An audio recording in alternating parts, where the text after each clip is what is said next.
gravar na nuvem, vai para onde? Olá, muito boa noite a todos e a todas. Eu sou a professora Fernanda Tioso, professora do curso de moda da UEM. Nesse momento estou como professora embaixadora do Fashion Revolution. Foi um prazer gigantesco essa oportunidade. Foi um presente na minha vida me conectar a essa causa. O Fashion Revolution é um movimento, né, que a Júlia vai falar um pouco melhor para a gente, mas é algo que eu tive pouco contato na minha vida, porque as instituições onde eu passei, nos momentos onde eu passei, elas não estavam envolvidas com o evento. Assim, participando como embaixadora, como organizadora, como parte mesmo da comunidade Fashion Revolution, é a minha primeira vez.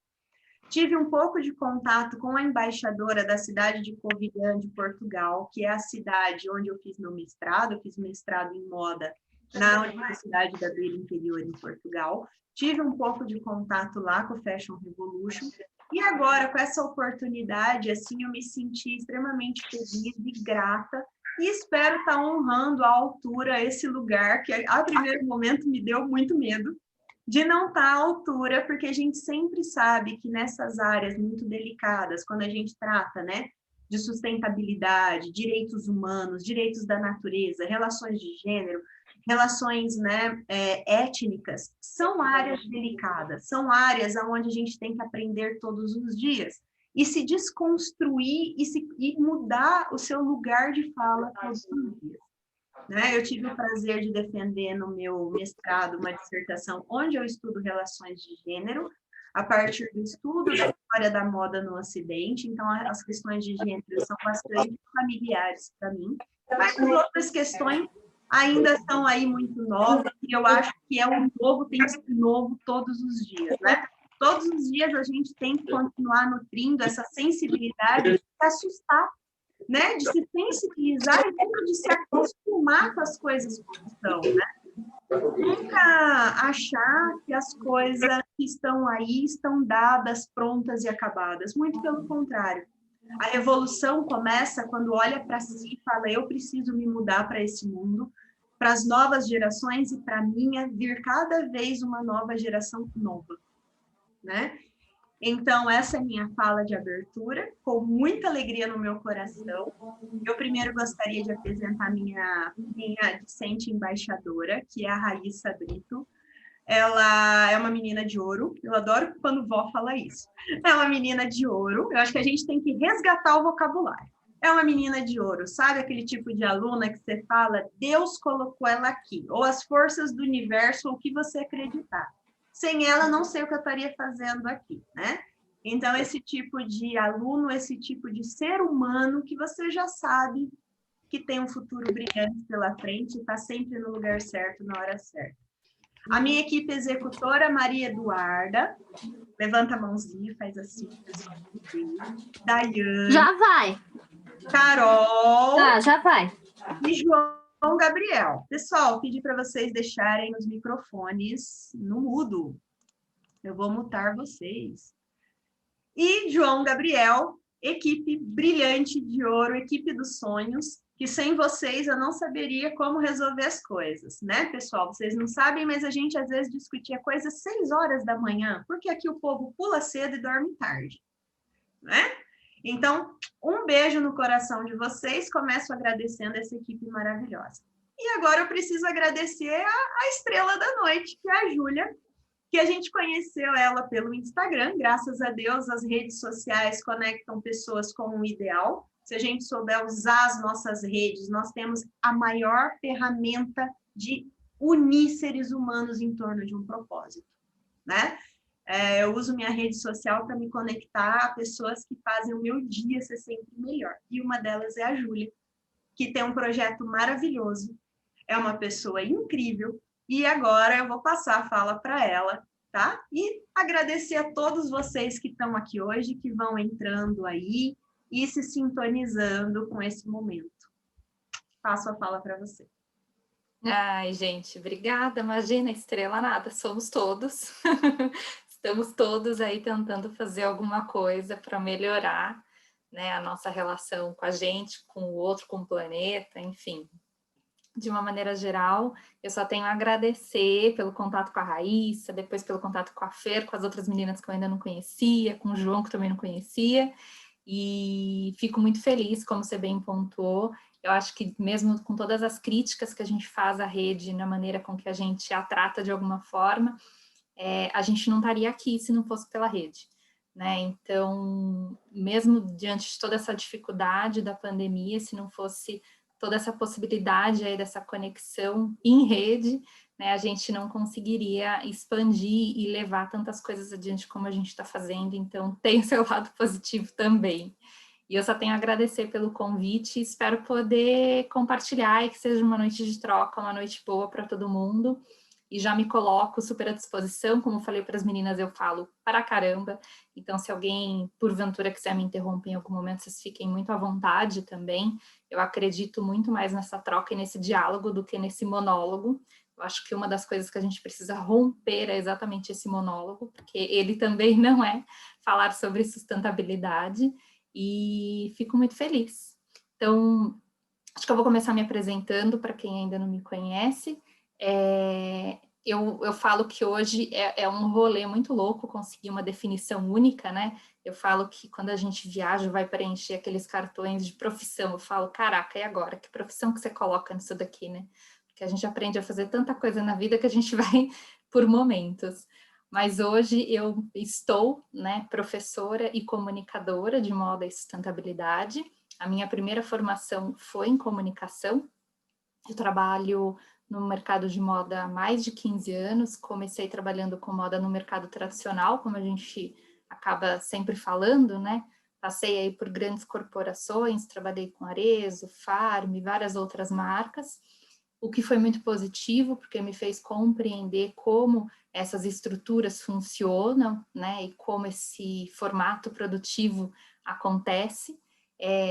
Depois acabei me formando em moda também, mas sem o zero conhecimento em produção, falo que eu não saberia trabalhar com isso, ainda bem que eu tenho ótimos amigos profissionais que atuam nessa área. Todo o meu conhecimento e a minha área de execução, né, é relacionada à área comercial e comunicação. Trabalhei muito tempo na área como VM também, como visual merchandising. Então eu falo que hoje também estou me reconectando a esse lugar, né? Eu ajudei a colocar e a vender muito produto, né? A criar esse sistema colapsado que a gente está. Então, hoje eu estou dando um passinho para trás para entender como que dá para melhorar esse processo.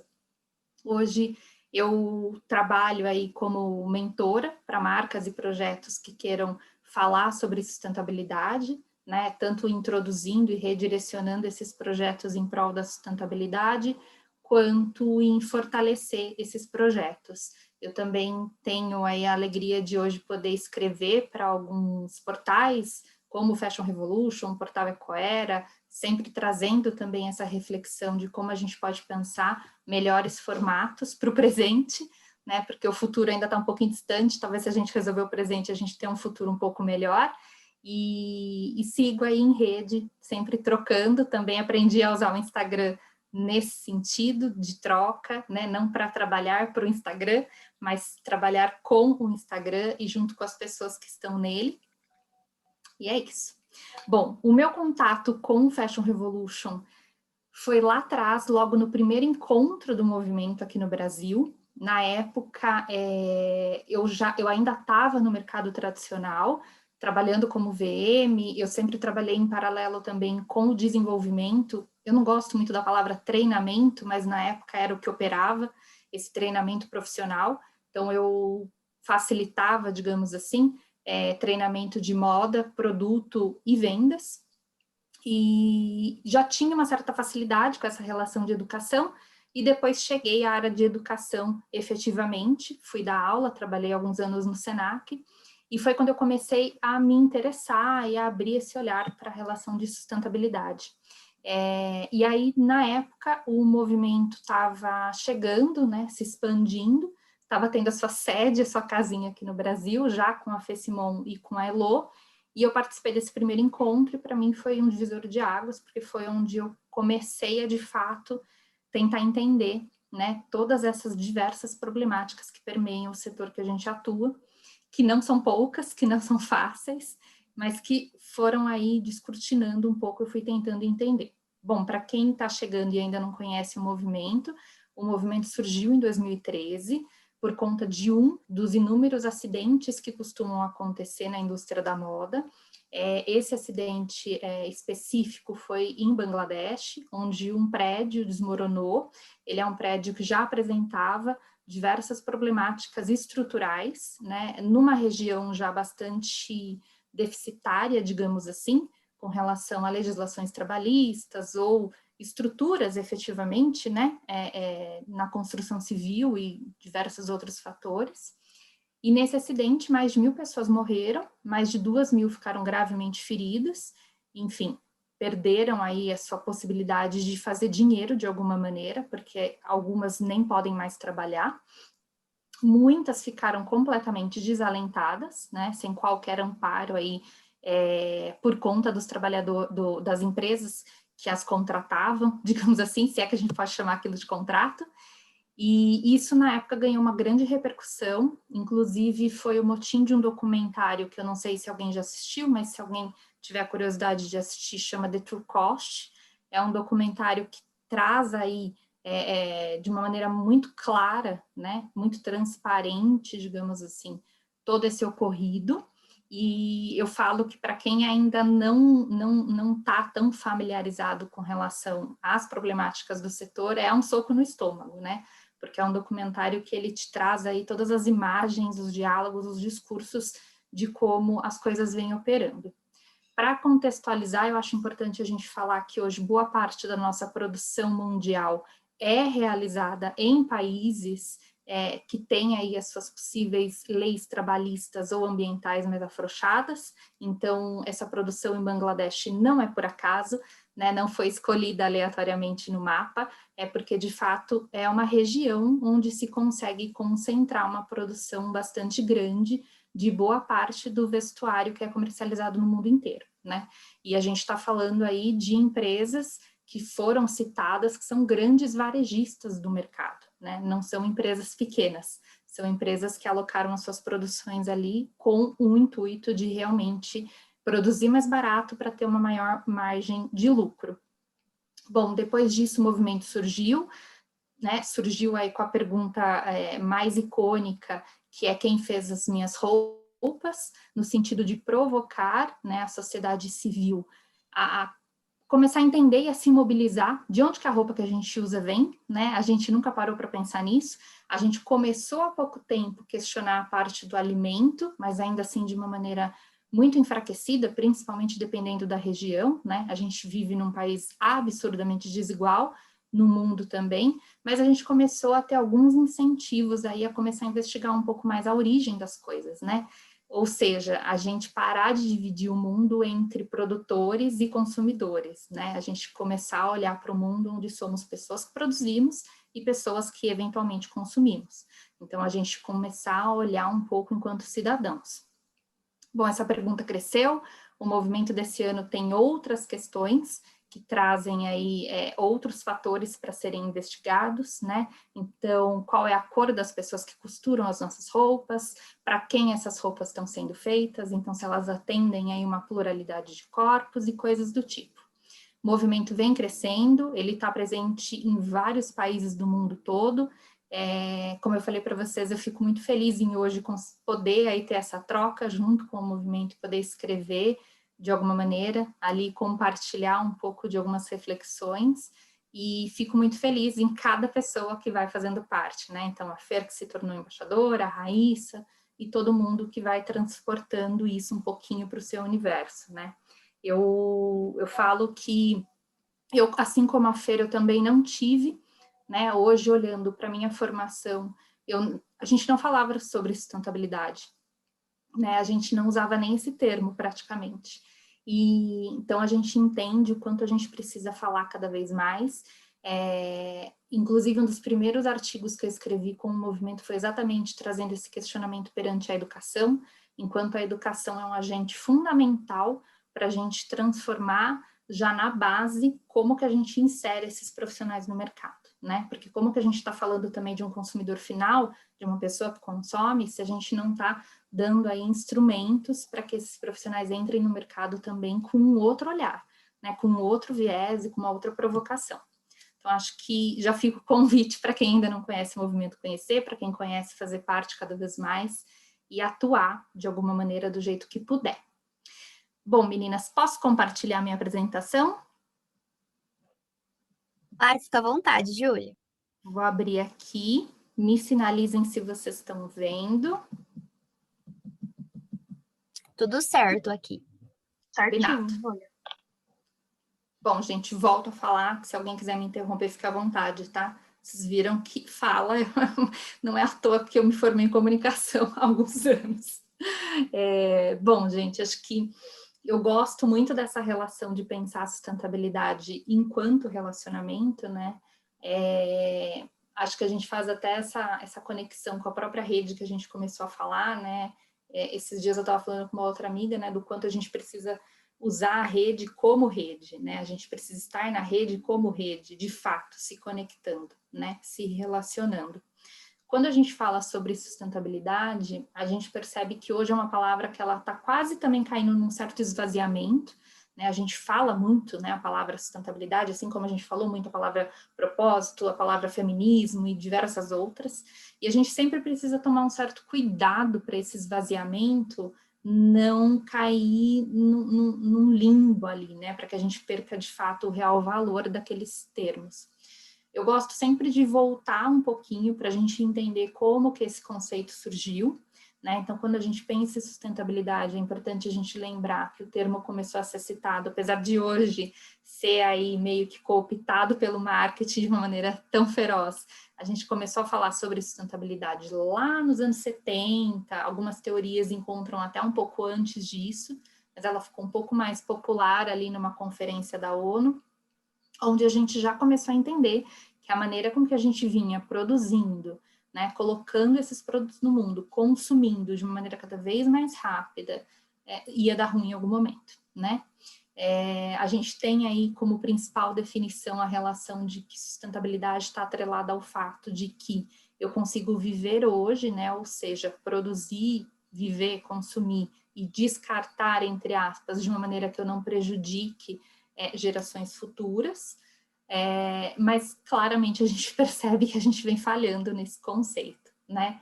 Então, a gente também consegue encontrar aí, quando a gente fala sobre sustentabilidade, a relação do famoso tripé da sustentabilidade, que foi criado aí, né, cunhado pelo John Elton, que também já foi colocado por terra por ele mesmo, né, onde ele citava essa relação do tripé pautado entre meio ambiente, sociedade e economia, onde a gente entendia que para algo ser sustentável ele precisaria ser amparado e conduzido dentro desse tripé. Não preciso nem falar qual que é o tripé que foi escolhido majoritariamente, né, em todo esse momento, qual que foi estabelecido aí, né, que foi o pilar econômico, né, e é importante a gente lembrar que tudo isso também está muito concentrado na forma com que a gente se estabeleceu enquanto sociedade, né, na forma enquanto a gente cresceu o nosso modelo socioeconômico. E aí, quando a gente fala sobre sustentabilidade, é impossível não lembrar que o modelo socioeconômico que a gente criou, desenvolveu e está aí sobrevivendo aos trancos e barrancos, tem como premissa básica a acumulação, né, que vai totalmente de encontro à própria sustentabilidade. Bom, e aí a gente começa a visualizar essa nossa não sustentabilidade, essa nossa não relação com a forma com que a gente pensa a nossa vivência aí nesse planeta, né? Eu gosto sempre de trazer alguns dados para a gente fundamentar a nossa fala, para a gente entender o momento que a gente está hoje, para a gente conseguir direcionar sob uma lente do que a gente pode fazer, de preferência o quanto antes. E aí eu gosto de compartilhar com vocês alguns que podem estar aí correlacionados com o nosso setor de atuação, né? Eu gosto muito de falar também que quando a gente fala sobre moda, a gente às vezes, até por uma certa imaturidade, de quando a gente começa a vislumbrar, né, trabalhar com moda, pensar moda, a gente às vezes fica numa premissa um pouco rasa, que é gostar de produtos, gostar de comprar, gostar do vestir, né?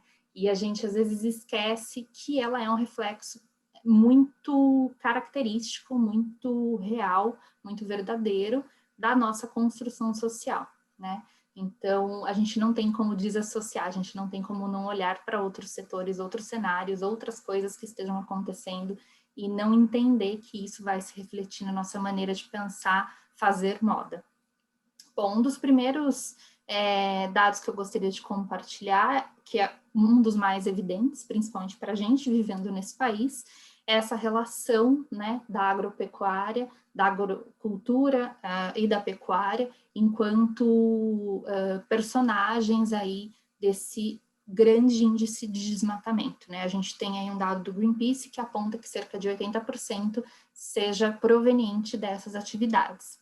E aí a gente volta e a gente lembra que quando a gente fala sobre moda, a gente está falando de um setor, né, a nível Brasil, que é um dos principais produtores e exportadores de algodão. Não tem como a gente não lembrar, não associar, não conectar o fato de que o algodão aqui no Brasil, ele está aí associado à cultura da soja, né? Ele vem de uma monocultura, então ele vem nesse intervalo da soja, e a gente também precisa lembrar que a gente vive num território que é responsável por um dos maiores usos de agrotóxicos, de pesticidas e de outros insumos químicos. Então, não tem como a gente não pensar que essa relação de desmatamento também está correlacionada com a nossa área de atuação.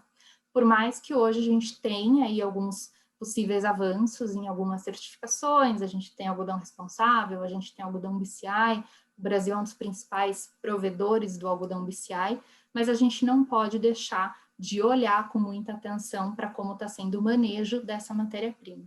A gente também gosta de compartilhar a provocação de que durante o cenário pandêmico, mesmo o Brasil sendo um forte produtor e exportador de algodão, várias fiações daqui do Brasil ficaram sem a matéria-prima, porque com o dólar valendo R$20 praticamente, ele foi muito mais exportado do que consumido internamente. Então, é sempre importante a gente olhar em como a engrenagem opera de uma maneira sistêmica, além do produto pronto. Quando a gente fala sobre problemas, né, estruturais e problemas que afetam globalmente, a gente também não pode deixar de pensar na relação do plástico, né, que se começou como um grande produto incrível, solucionador de diversos problemas e que veio aí com uma hora mágica quando foi criado, desenvolvido, lançado e colocado no mercado, hoje se tornou um grande problema e que a gente mal sabe como lidar, né? A gente tem alguns apontamentos aí que não existe um dado fechado, né? Um dado tão certeiro, porque são pesquisas muito difíceis de serem realizadas, mas a gente tem alguns apontamentos que hoje a gente já despeja, né, nos nossos oceanos mais de 8 milhões de toneladas de lixo plástico, né? Eu não falei para vocês, mas um dos primeiros contatos que eu tive com a sustentabilidade foi por meio de um documentário que chama Trashed. Para mim foi um documentário que também foi muito importante, porque ele não é um documentário do mundo da moda, ele fala sobre o problema do lixo no mundo todo. Ele é um documentário de 2011 e naquela época a gente já tinha um problema muito expressivo sobre demandar o nosso lixo, né? A gente não tem mais para onde colocar, porque a gente produz muito, usa cada vez menos e joga fora, né? Descarta cada vez mais rápido. Então a gente tem aí problemas entre lixões e aterros, né? A gente ainda tem esse problema em diversas regiões do mundo, principalmente em países que têm seus territórios muito pequenos, né? Não à toa a China em 2018 deixou de receber os lixos de outros países, né? Então hoje esses lixos eles são demandados aí, eles são deslocados para outras regiões e dependendo dessa condição territorial esse lixo fatalmente chega nos oceanos. Quando a gente traz para o nosso setor, a gente também está falando de produtos têxteis, que também chegam aos mares, né, aos recursos hídricos, a gente está falando aí tanto de produtos prontos, produtos inteiros, quanto das microfibras, que eventualmente também são liberadas em casa, no processo de lavagem, e vão parar nas águas, nos rios, nos mares, e que vão aumentando essa contaminação. Alguém quer falar? Vou seguir. Bom, seguindo nessa relação de danos, né, quando a gente olha para a indústria, sempre pensando no cenário que a gente tem hoje, para como a gente pode tentar reverter isso. A gente teve aí um apontamento em 2018, que a indústria da moda também é uma das principais responsáveis pela emissão de gases de efeito estufa, né? Então, quando a gente lembra, a gente começou a discutir essa relação como aquecimento global, não sei se vocês lembram, né? E hoje a gente já fala sobre emergência climática, e a gente avançou isso muito rápido, né? A ONU tem diversos relatórios e tem aí a nossa famosa Agenda 2030, onde ela aponta que a gente tem aí cerca de 10 anos, né, até 2030, para conseguir reverter essa emissão, para conseguir diminuir a temperatura do planeta, para a gente conseguir sobreviver, né? A gente não vem fazendo isso, pelo contrário, a gente vem fazendo cada vez na contramão disso, a gente vem emitindo cada vez mais esses gases, então a probabilidade da gente reverter, infelizmente, vem sendo menor, e o resultado disso é que a gente possivelmente tenha um planeta ainda mais hostil do que a gente já vive hoje, né? A gente viu aí no comecinho do nosso papo que tem pessoas de diversos locais, de diversos estados, e eu imagino que vocês já tenham sentido as diferenças nos últimos anos, né? Só nos últimos 10 anos a gente sentiu aí diferenças bastante significativas com relação à chuva, calor, né? Então, quando é calor, é um calor infernal. Tem lugares que não chovia e agora chove, a falta ou excesso de água, né? Então, a gente vai sentindo aí um descompasso muito profundo. Bom, a gente também tem um dado um pouco mais recente, que hoje a nossa indústria ela pode ser responsável pela produção de 150 bilhões de novas peças todos os anos. Vocês imaginem, a gente não chegou a 8 bilhões de pessoas habitando esse planeta. Então, como que a gente pode pensar uma situação razoável onde a gente tem 150 bilhões de novos produtos sendo jorrados no mercado todos os anos? Bom, também não preciso falar para vocês que alguns desses produtos nem chegam a ser comercializados, né? Alguns nem chegam a ir para as lojas. A gente teve aí alguns casos correndo pela mídia de grandes marcas que estavam incinerando as suas coleções, né? Coleções essas que não chegaram aos seus pontos de venda. Então, a gente tem diversos problemas quando a gente pensa no fator quantidade. Aqui no Brasil, o último dado da ABIT aponta que a gente já está produzindo mais de 9 bilhões de peças por ano, o que dá uma média aí de 42 peças por cada pessoa durante o ano, né? Claro que a gente está falando isso num cenário profundamente desigual, então quando a gente pensa de uma maneira muito rápida nessa relação de eu compro ou não 42 peças por ano, a gente está falando de acessos muito diferentes, mas de uma maneira geral a gente está falando de quantidade, né? É um número importante para a gente entender a relação de importância dessa indústria.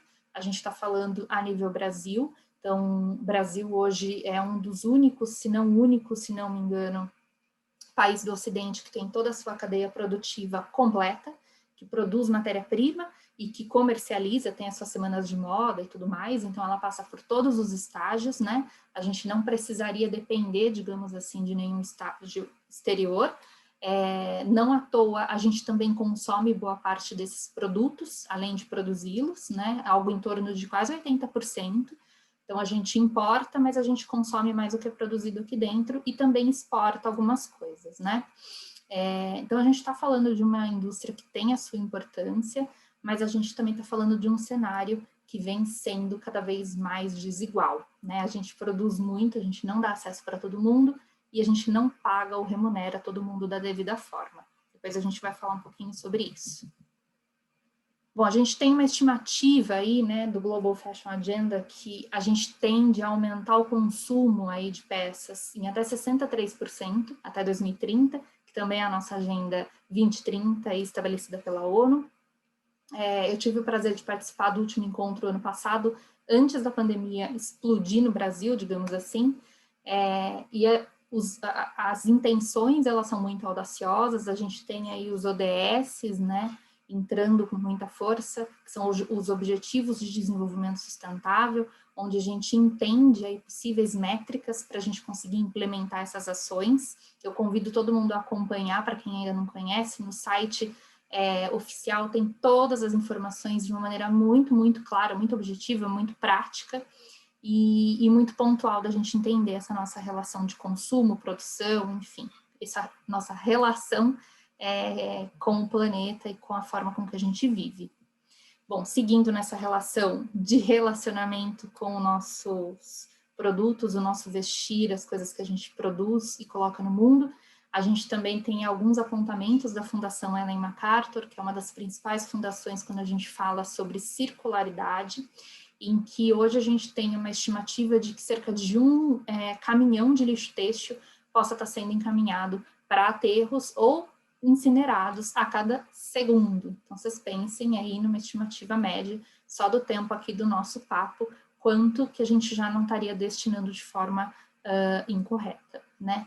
Tudo isso, gente, é um reflexo dessa nossa não relação, dessa nossa não sustentabilidade, desse nosso modelo socioeconômico que é pautado sempre nessa relação de profunda extração, uma produção cada vez maior, uma má distribuição, uma concentração de renda aí muito enviesada, e a gente está tratando o planeta como se fosse um grande lixão, né? A gente trata de uma maneira muito usurpadora, né? A gente entra, consome, usa um pouquinho, joga fora, e agora a gente tem aí todos os estudos de Elon Musk tentando populacionar, né? Tentando levar as pessoas a Marte. Mas como eu ouvi hoje de manhã num outro talk do Fashion Revolution, quem são essas pessoas que iriam a Marte, não é mesmo?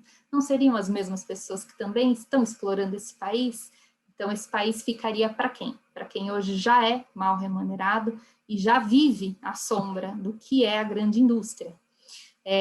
Bom, a gente tem aí, principalmente lembrando daquele apontamento com relação aos plásticos que são descartados nos oceanos, a gente tem uma estimativa de que cerca de 50% das roupas produzidas no mundo são feitas em poliéster, né, que é um derivado do petróleo, é uma matéria-prima sintética. Depois a gente tem aí 30% a 36% de peças feitas em algodão.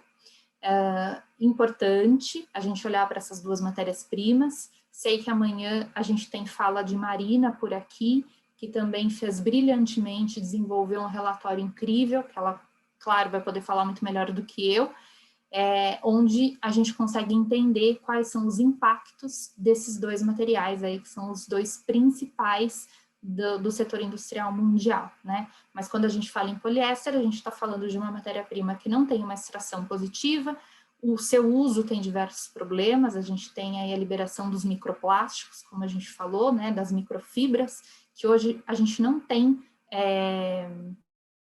filtros, né, de máquinas que conseguem reter essas microfibras. Tem alguns filtros que foram desenvolvidos fora do Brasil, que dizem conseguir, mas eles não são comercializados em todos os lugares, não são acessíveis, enfim. Então, a gente tem aí um percentual grande já de microfibras sintéticas, plásticas, chegando até os mares, até os oceanos. Aí a gente sempre fala, né, mas o que a gente faz? Não usa mais poliéster? A gente sempre entra no famoso depende, né, depende do produto que a gente vai desenvolver, qual é a finalidade, qual vai ser a manutenção, qual vai ser a quantidade, né, qual vai ser a proveniência desse poliéster. A gente sabe que a extração vai ser sempre ruim no sentido do impacto, né, mas a gente também precisa entender como que a gente pensa esse produto operar de uma maneira mais interessante, né? A gente também não vai conseguir fazer todas as peças serem produzidas em algodão, em linho ou qualquer coisa, até porque a gente não vai entrar muito nessa questão hoje, mas a gente também sabe que o algodão tem as suas diversas problemáticas, como a gente comentou ali em cima, né? Então, a gente ainda não dá conta de prover algodão orgânico ou agroecológico para todo mundo, né? Então, a gente precisa entender como essa conta vai fechar. Bom, e aí uma coisa que a gente sempre escuta, né? Eu sempre ouço muito isso nas aulas, ou até de algumas marcas, o porquê que então, se a gente tem a maior parte desses produtos sendo feitos em poliéster, que é uma matéria-prima sintética, por que a gente não recicla, né? Olha que solução maravilhosa, se a gente está produzindo tanto, por que a gente não recicla? Primeiro que a gente precisa entender que a reciclagem, ela não é necessariamente um solucionador de problemas, né? A gente precisa pensar no problema antes dele existir, né? A gente precisa aprender a reverter essa situação. A gente vai falar um pouquinho sobre essa relação mais para o final. Segundo, que a gente não tem como operacionalizar isso ainda, né? A gente tem diversos problemas. Eu vou citar alguns, 3 deles, né? Primeiro que a gente tem boa parte dos produtos hoje sendo feitos em matéria-prima mista, né? Então a gente dificilmente tem uma peça que seja 100% só aquela composição. A gente tem, mas menos, né? Não tão em grande escala como são as mistas. Então isso por si só já tornaria inviável, a gente não tem como desfibrar esse material e tornar um fio para retornar para a indústria, enfim, de maneira interessante. A gente tem o problema da quantidade de empresas, a gente tem estimativas de que cerca de 20 empresas aqui no Brasil operam com a reciclagem têxtil, e aí de diversas formas, de diversas estruturas operacionais, digamos assim, né? E aí a gente tem o fator financeiro, né? A gente hoje tem todos os catadores que, porventura, trabalham com resíduo têxtil, recebem muito menos do que outros tipos de insumo, como o alumínio, por exemplo, que se tornou aí o queridinho da reciclagem, que consegue hoje ter um grande número de reciclagem, acho que mais de 90% do alumínio passa a ser reciclado, então ele é interessante para quem coleta, para a indústria, para todo mundo que está nesse rolê todo. O resíduo têxtil não, né? Ele ainda não é interessante para todo mundo, né? Ele ainda tem todos esses entraves. E aí depois também a gente pensar em quem vai pagar, quem vai custear, quem vai pagar transporte, a compra, como que vai ser essa relação fiscal desse universo. Então são muitos fatores que impossibilitam ainda essa reciclagem têxtil. Quando a gente segue aí olhando para o pilar social, né, a gente sempre traz essa provocação de que, por mais importante que seja a gente olhar para o ambiental, né, abraçar árvores, salvar os animais e tudo mais, a gente está falando também sobre pessoas, né, a gente não pode desassociar todo esse rolê. Então a gente precisa lembrar, como eu bem falei para vocês, que a gente está falando de uma indústria significativa em solo nacional, né? Por aqui a gente emprega aí mais de 70% dessa classe operária somos mulheres, né? Então, o que seriam dessas mulheres se não estivessem operando dentro da cadeia têxtil, dentro do setor têxtil? A gente bem sabe também, né, que essas mulheres elas não ocupam cargos de liderança. A gente sabe que a maior parte delas estão em chão de fábrica, no cultivo do algodão, e em situações aí quase que degradantes em determinados cenários. Elas dificilmente chegam a cargos de liderança, tem diversas pesquisas que apontam a dificuldade que é para que isso aconteça.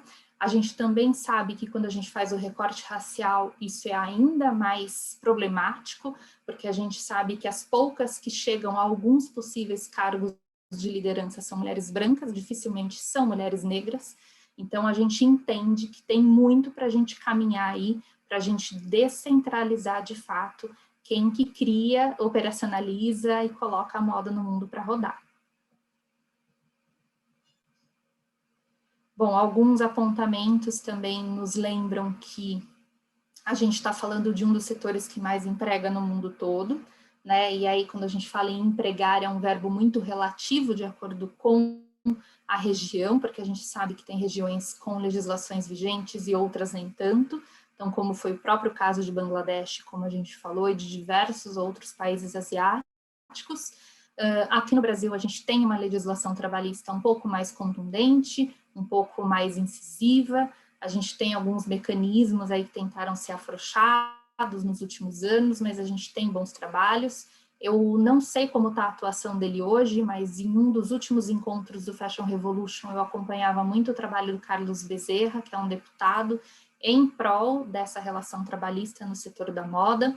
Inclusive, foi atuante aí de um dos casos mais emblemáticos aqui no Brasil, de uma grande marca nacional. E a gente tem aí essa exposição de que pode ser um setor, um dos que mais explora, né, um dos que mais expõe pessoas à situação análoga à escravidão, né, principalmente mulheres e crianças, né, para quem também não acompanhou, não tão familiarizado com o Fashion Revolution, a gente teve aí e continua tendo casos em que crianças trabalham nas oficinas e tentam de alguma maneira mandar algum tipo de comunicado através dessas roupas que são exportadas, enfim, que são distribuídas, né? Eu já tive, nem sei que termo que eu posso usar, porque não é o prazer necessariamente com relação à fala, mas prazer em conhecê-la, uma imigrante e que expôs a situação de quando ela chegou no Brasil e o porquê que ela trabalhava em situação análoga à escravidão e o porquê que o filho começou a trabalhar, o filho devia ter de 8 a 9 anos, e a maior parte delas entra por uma questão de necessidade, né? Não tem outra forma de viver. A maior parte delas fica ali dependente do local de trabalho, né? Trabalha em troca de comida, em troca de poder dormir em algum lugar, e acaba colocando, entre aspas, os seus filhos para trabalharem juntos, porque é mais uma renda, né? Digamos assim. Então, são muitos os recortes que a gente tem. É claro que estou falando de uma maneira muito simplista, né? São recortes muito profundos e histórias muito diversas, mas eu acho que traz um pouco essa sensibilização, né, no sentido da gente compreender como a gente tem aí muitos assuntos para olhar, muitas relações para repensar. Esse dado também foi divulgado recentemente. Eu, inclusive, ouvi através da Elo, por conta do Fashion Revolution, e achei que podia ser importante trazê-lo também. A gente tem uma estimativa aí de que um CEO, ele possa receber em 4 dias, gente, 4 dias, é tipo um final de semana, né? Quinta, sexta, sábado e domingo. Ele possa receber em 4 dias, como uma trabalhadora de Bangladesh recebe uma vida inteira, né? Isso porque em alguns desses locais, o tal do salário mínimo, digamos assim, que tem outros nomes, ele é muito baixo, né? Essa relação de subsistência, ela é muito complexa. Então, vocês pensem nessa relação de poder que a gente está vivenciando dentro do mundo da moda hoje, né? Onde um grande CEO, e aí a gente até relembra, né, para quem não acostuma acompanhar, por exemplo, a lista da Forbes com os bilionários, né? Esse ano, inclusive em 2020, mesmo vivendo pandemia, a lista teve novos 20 brasileiros bilionários que entraram nessa lista aí preciosíssima, digamos assim. A gente lembra também que a gente tem pelo menos 2 bastante reconhecidos do mundo da moda, né? A gente tem o seu Amancio Ortega, que é o dono do grupo Inditex, que ele está sempre entre os 10, e o outro, eu não lembro o nome dele, mas ele é um dos herdeiros, digamos assim, um dos responsáveis pelo grupo LVMH. Então, a gente vê que é uma indústria potente, uma indústria que se beneficia de como essa engrenagem funciona, né? Afinal de contas, para a gente ter bilionários, a gente precisa ter miseráveis, né? Então, essa distribuição toda aí está muito errada, né? São muitas pessoas operando para que poucas tenham acesso. Alguns dados também um pouco mais recentes, né, mostram para a gente que quando a gente olha para o nosso território, a América Latina hoje é a região de maior desigualdade de renda do mundo, né? Se a gente pensar no tamanho do território do Brasil, a gente tem uma dimensão muito clara disso. Não sei se todos acompanharam, mas o Brasil voltou a fazer parte do mapa da fome, e aí vocês falam, tá, mas qual que é a relação com moda disso, né? São todas. Se a gente está falando de uma indústria que tem tanta importância aqui no Brasil, mas que também não consegue manter as pessoas que trabalham com ela, né? Como que a gente fica? O ano passado a gente teve denúncias em costureiras chegaram a receber de 10 a 20 centavos por máscara costuradas. Né? Então é fácil a gente entender como que o Brasil voltou a fazer parte do mapa da fome que tinha saído aí, né, nas últimas décadas e que agora a gente tem estimativas altíssimas de pessoas que vivem em insegurança alimentar, até insegurança alimentar extrema, né? Que é aquela relação de quando eu não sei o que eu vou comer no dia seguinte, né? Então, vocês façam as continhas de vocês. Bom, eu também acho importante a gente falar da nome, né? Dar número a tudo isso. Então, como eu falei para vocês em relação à potência, a gente tem aí um report da Business of Fashion, em que relata que o mercado ele tem aí um giro comercial, digamos assim, em torno de 2,5 trilhões de dólares em receitas anuais. Isso foi antes da pandemia. Isso deve ter se modificado um pouco, mas ainda assim é um cenário potente que opera. Então, a gente não está falando de um cenário que faz umas roupinhas e coloca no mundo, né, que tem umas costureirazinhas, que tem uma marquinha de moda. A gente está falando de um mercado muito, muito, muito potente, muito agressivo. Por que eu acho importante a gente olhar para esse número, olhar para todos esses fatores? É para se desesperar? Também.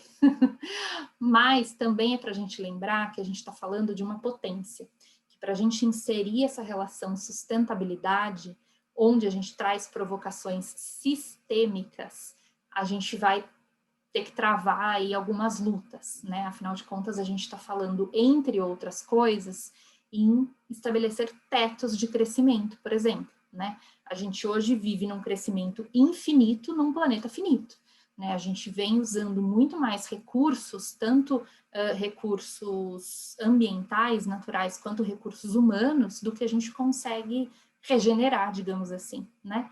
Então, será que a gente está preparado para isso? Será que o mercado está preparado para isso? Será que a gente consegue provocar, né, essa transformação sistêmica e estrutural tão estabelecida, né, que a gente estabeleceu? E aí, quando a gente olha para isso, a gente não tem como não lembrar também, né, não discutir sobre 3 fatores aí que se retroalimentam, que a gente está falando sobre concentração de renda. Então, a gente viu aí essa relação dos novos bilionários, né, como que num país onde a gente entrou no mapa da fome, a gente ao mesmo tempo conseguiu criar 20 bilionários, né, 20 novos bilionários. É muita coisa, né? É muita diferença, é muita discrepância. A gente também está falando de emergência climática, que vem também por conta desse mecanismo de como essas coisas operam, né? A gente não pode esquecer que toda essa relação do clima, essa perda de biodiversidade, toda essa relação que a gente vive hoje totalmente hostil, é por conta de como a gente funciona, de como a gente extrai, produz e consome, né? Só que quem que sofre com isso, né? Será que são os bilionários, né? Será que são essas pessoas que ainda retêm, né, detêm esses valores e esse poder? Ou será que é a grande parte da sociedade que não consegue custear esses problemas que surgem por conta da emergência climática, né? E a gente chega no deslocamento social. A gente tem uma estimativa aí de que é uma das grandes guerras que a gente vai travar é por conta desse deslocamento social, que é desencadeado pela emergência climática. Eu gosto muito de trazer como exemplo muito claro, muito objetivo, o próprio local de Bangladesh, né, onde a gente tem ali diversas pessoas, principalmente mulheres, que viviam da agricultura, que viviam aí em áreas rurais e que, por conta de descompassos climáticos, se locomoveram para os grandes centros, né, e que ficaram ali, né, à margem e que precisaram trabalhar com o que tinha, né? Então, você começa a entender que, ao mesmo tempo que tem todo um poderio que causa o problema, ele também se beneficia dessas pessoas que são aí, né, vitimizadas pelo problema de alguma maneira. Então, a gente pensa que é uma roda que vem girando de uma maneira muito benéfica para pouquíssimas pessoas, né?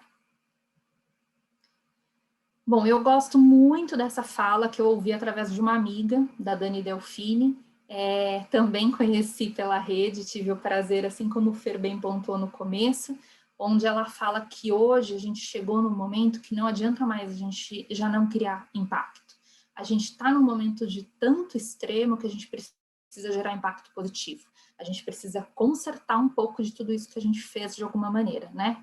E como é que a gente faz isso, né? A verdade é que está todo mundo aprendendo, né? A gente não tem uma resposta simples, uma resposta pronta, porque, como a gente falou, né? A gente está em um sistema que está operando de uma maneira muito enraizada, então mudar isso vai exigir muito esforço de todo mundo que está querendo essa mudança. Mas a gente tem aí, né, outros olhares que começam a surgir, então, para dar aí uma esperança para a gente. Então, a gente tem aí a relação da economia circular e regenerativa. Deixo o convite para quem quiser conhecer mais sobre o tema por meio da Fundação Ellen MacArthur. Eu acho que é uma das principais a nível global, mas aqui no Brasil a gente também tem o trabalho das meninas da Ideia Circular, que também é um trabalho muito importante, muito bacana, que nada mais é do que a gente provocar a maneira com que a gente vive hoje, né? Se hoje a gente está nesse sistema linear, que a gente extrai, produz, consome, joga fora, num fora que não existe, porque a gente já não está sabendo lidar com esse lixo que a gente aprendeu a juntar e exceder, a gente pensa num sistema em que eu consigo retroalimentar, digamos assim, né? E a gente não está falando da reciclagem. A reciclagem é resolver um problema que já existe. A gente está falando de não deixar esse problema existir, né? Então, quando a gente fala sobre moda, tem algumas marcas que já estão trabalhando com isso. Acho que uma mais fácil para quem quiser depois googlar por aí pela rede e visualizar o processo. Acho que a gente tem a Insecta Shoes, que tem um trabalho bacana quando pensa em economia circular. A gente tem um trabalho feito pelas meninas da Revoada, que também é um trabalho muito bacana e que tem aí os seus pilares ambiental, social, econômico, né, bem amparados, e que a gente realmente pensa nessa economia regenerativa. Também não dá para não citar, enquanto teoria, o livro Cradle to Cradle, né, que tem toda a teoria Cradle to Cradle, que é do berço ao berço, onde a gente fala sobre essa relação de pensar produtos, uma outra forma de pensar produtos, né, uma lente circular, de fato, onde eu possa pensar designers diferentes, né, designs diferentes, né, projetar esses designs de forma mais funcional. Alguém quer falar? Bom, vou seguindo, gente. Não, Júlia, pode continuar, que está incrível. Bom, e aí como inspiração eu deixo algumas coisas para a gente olhar, né? Além de todo esse histórico de economia circular, que daria, assim, aulas e aulas infinitas para a gente falar sobre o conceito. Também gosto de trazer um documento que foi realizado e que dá um amparo aí de coisas que a gente pode trazer, como a gente pode sistematizar, que é a Carta da Terra, onde é possível a gente encontrar alguns princípios aí, né, que dialogam sobre como a gente pode estabelecer essas relações, né, e melhorar e muito essas relações, entendendo que a gente não vive sozinho, entendendo que a gente não faz nada sozinho, e entendendo a levar essa relação do coletivo para além de estampa de camiseta, mas levando para a vida real, de uma maneira funcional. Então, um documento muito bacana, ele está disponível online, é muito próximo também dos ODS, como eu citei para vocês, então, para quem está entendendo, pensando em como botar o bonde aí para funcionar, é uma boa maneira de pensar. Não é uma verdade absoluta, tá? Acho importante a gente trazer isso também, que é uma visualização às vezes macro demais, então, sempre importante olhar para coisas que são feitas a nível América Latina também, porque operamos de formas diferentes, e aí até para dar esse embasamento eu deixo essa relação, né, do bem viver, que a gente vem discutindo muito. Tem o livro Bem Viver, que é do Alberto Acosta, que a gente tem toda uma teoria, né, pensada, uma linha totalmente diferente, onde a gente pensa a nossa relação aqui nesse mundo totalmente coletivizada, né, onde a gente baseia a nossa relação em outros sistemas, outros formatos, outras entregas, assim como a fala de Ailton Krenak, para quem costuma acompanhar, tem aí essas correlações, né, onde a gente olha muito principalmente para os povos originários, como eram feitas, como eram pensadas as coisas, né. Eu estava ouvindo a Veena Tiku nesses dias, falando que o que ela mais estranha quando ela vem para a cidade, que ela sai da casa dela, é que ela percebe que na casa dela eles aprendem muito, desde cedo, a trabalhar com a relação do verbo de agradecimento. E na cidade a gente fica só no verbo do pedir, né? Do que a gente pode pedir de mais, de novo e tudo mais. Mas a gente olhar para essa relação do agradecimento mostra também o quanto a gente se distanciou de tudo que a gente tem à nossa volta, do quanto a gente de fato transformou tudo à nossa volta em simples recurso, seja recurso natural, seja recurso humano, né, tudo se tornou descartável. Então, fica o convite também para vocês acompanharem. Eu gosto muito dessa fala, que é compartilhada por Paulo Freire. Resgatei essa fala através de um dos vídeos que eu estava assistindo esses dias, da Rita Von Hunt, no canal Tempero Drag, e acho que dá um bom fechamento para o que a gente espera daqui em diante, né? Ela fala que, Paulo fala que esperança é verbo de esperançar e não de esperar, né? Então, quando a gente olha para esse cenário todo, eu sei que às vezes a gente olha para tudo isso que eu falei até agora e fala, nossa, caraca, e agora como é que a gente faz, né? Corre, fica, o que faz?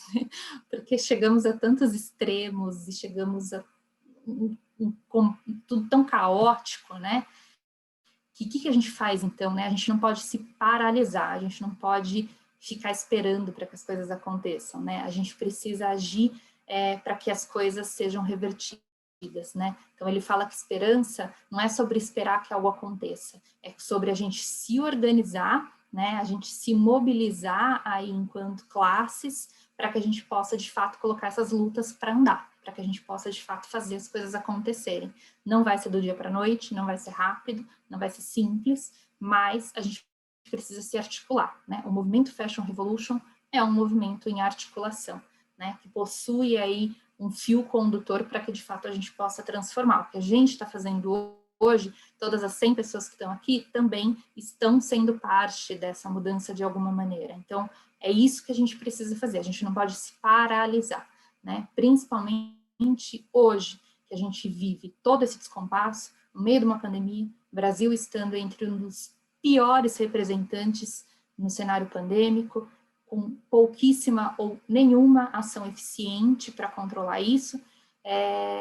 Então, a gente não pode cair nesse limbo, sabe, do desespero, porque se a gente entrar nesse desespero, a gente, de alguma maneira, alimenta exatamente toda essa formação que a gente está vendo acontecer. Então, a gente precisa de um levante que consiga, de fato, provocar outras mudanças. Então, a gente vai precisar se mexer e vai precisar se mobilizar enquanto sociedade. E aí deixa esse convite, né, a gente sempre questionar, a gente sempre apoiar e ser parte dessa mudança do jeito que der, né? Vamos lembrar que apoiar não é comprar, né? Então vamos lembrar que apoiar, é fazer junto, é divulgar, é crescer, é compartilhar, não é necessariamente uma troca financeira, nem sempre financeira. Se for ajudar em algum determinado momento, ok, mas nem sempre precisa ser. Acho que é importante também a gente desmistificar. E aí, quando eu penso nessas novas relações, eu penso numa outra tríade, que eu também acho que pode ser importante, que é essa relação da transparência, da educação e do engajamento. Então, a gente pensar em novos modelos de moda, né? Novos hoje, novos para hoje, não novos para daqui 10 anos, né? Em que sejam, de fato, transparentes, com a sua cadeia produtiva, com as outras pessoas que consomem, que possibilite educação, né? Eu venho falando cada vez mais dessa educomunicação, né? As pessoas precisam saber, conhecer e reconhecer e expandir, a gente precisa levar essa educação adiante, e essa relação de engajamento, né? Como que eu posso fortalecer essa rede, né? A gente vem falando muito dessa relação da empatia, do afeto. Não adianta só eu jogar tudo no ventilador e sair correndo, eu preciso conseguir reter essas pessoas para que elas façam parte da mudança junto comigo. Eu acho que esse é um dos principais desafios que a gente tem. E agradeço muito todo mundo que está aqui, quero abrir também para vê-los, para a gente poder conversar, trocar, e deixo o convite para que a gente possa, de fato, seguir fazendo o que for possível, mas fazendo, né? A gente não pode se paralisar. Eu vou parar o meu compartilhamento para poder vê-los e para poder ouvi-los também. E é isso, gente. Eu falei que eu falo pra caramba, né? Vocês devem estar com a cabeça zunindo. Eu que agradeço, Júlia. Nossa, foi incrível. Por mim, eu ficava aqui a noite inteira escutando você falar sobre. Nossa, foi perfeito. Muito obrigada por ter aceitado novamente o convite. Imagina, eu que agradeço. São muitas coisas para a gente pensar, muitas coisas para a gente falar. Eu acho que a gente precisa sair dessa esfera de moda que a gente se colocou, que eu sei que é muito lúdica, eu sei que é muito romântica, quando a gente pensa no fator criação, quando a gente pensa em diversos outros recortes que são importantes, né? A gente está falando de consumo, de um bem quase que intangível, digamos assim, né? Mas a gente precisa pensar que hoje ela também pode ser um agente de transformação muito importante para muita gente, né? Não dá para a gente ignorar, não dá para a gente achar que aquela imagem de moda que a gente teve lá atrás, eu também tive, né? Eu fazia coleções de revista, assistia todos os desfiles, né? Meu sonho era ser estilista, sabe Deus como, porque eu sou péssima, não daria certo, mas a gente precisa transcender isso, né? A gente precisa olhar para essas relações que a gente está cultivando, né? E cultivá-las de fato, né? Para que a gente possa realmente vislumbrar aí um cenário mais positivo e mais interessante para todo mundo, né? Não dá para a gente ficar nessa relação de ganha-ganha em que 2 pessoas ganham e 100 pessoas não ganham nada, né? Literalmente nada. Então, fica aí uma provocação. Exatamente, e eu acho que esse movimento ele acaba abrindo os olhos de muita gente, né? Eu mesmo, igual você falou, eu me identifiquei. Quando eu entrei, eu queria ser estilista, eu só via o lado glamouroso da moda, e com o evento, né, podendo aprender, que eu tô aprendendo muito, aprendi mais com você, a gente acaba abrindo nossos olhos e vê que não é só isso, né? Tem muita gente na cadeia perdendo, e perdendo muito.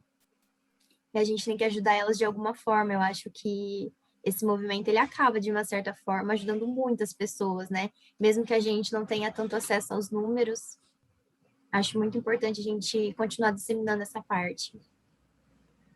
Bom, queria falar um pouquinho. Primeiro, agradecer essa fala da Júlia, que eu acho que foi, assim, incrível. Eu não sei achar palavras, eu até fiquei extremamente emocionada de você citar Paulo Freire. As meninas aqui que me conhecem, né, sabem que a gente puxa uma sardinha aqui. E eu acho que o importante é trazer o questionamento, a reflexão, né? É a gente não pensar assim, poxa, mas agora, que mundo feio, que mundo terrível, eu vou perder toda a graça do que eu faço? Não. Aí é que tá a revolução interna.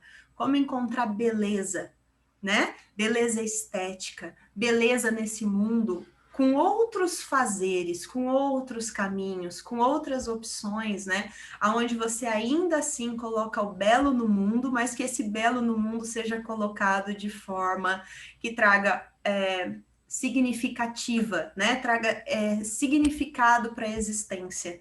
Não é o belo pelo belo, né?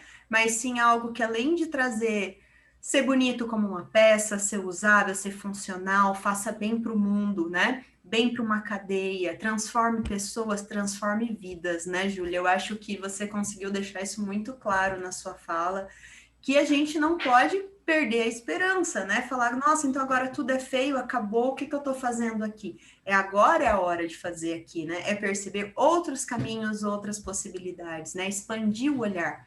Esquecer aquela visão planificada de, como é que é? Criação, produção e descarte, mas sim transformar, né?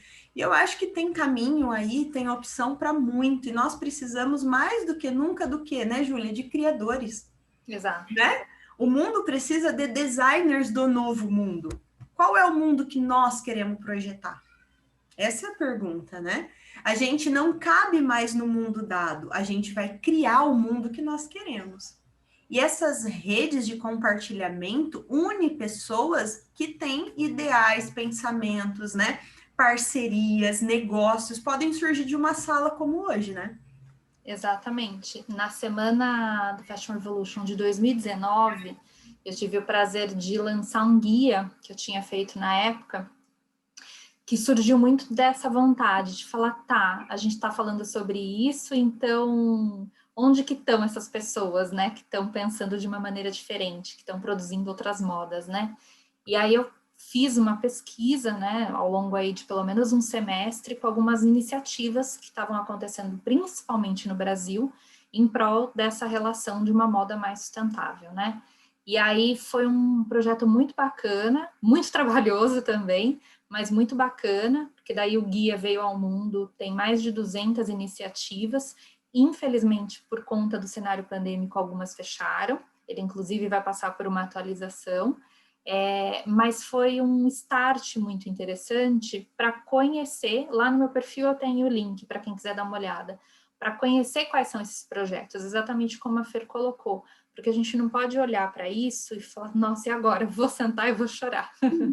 Não tem como, né? A não ser que a gente vá ficar lamentando e desistir da vida, o que a gente não vai fazer, a gente vai ter que arregaçar as manguinhas e botar o bonde para andar de novo.